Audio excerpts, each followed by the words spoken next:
आदमी ने अचानक भयभीत होकर देखा कि सड़क की जमीन जैसे जिंदा हो गई हो और अजीब तरह से तुम्हारे बड़े बाबा से मिल गई। राहत कर्मी कुछ समझ पाते उससे पहले ही देखा कि बाबा की टांगें जमीन में बदल चुकी थी, जिन्हें बिल्कुल अलग नहीं किया जा सकता था। बस देखते देखते बाबा धीरे धीरे पूरी तरह सड़क बन गए। टीवी पर चल रही खबर ने दोनों को हक्का बक्का कर दिया।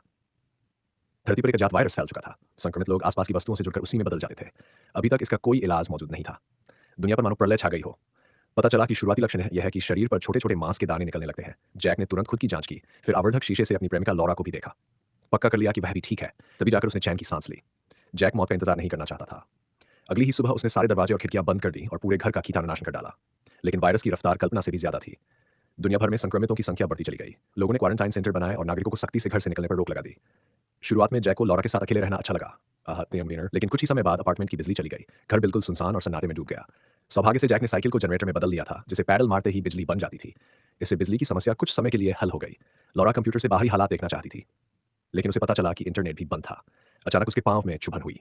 असल में जमीन पड़े एक पत्थर ने उसे चुभो दिया था। शुरुआत में उसने ध्यान नहीं दिया, पर कुछ ही देर में एक और पत्थर उसके पांव के पास लुढ़क आया।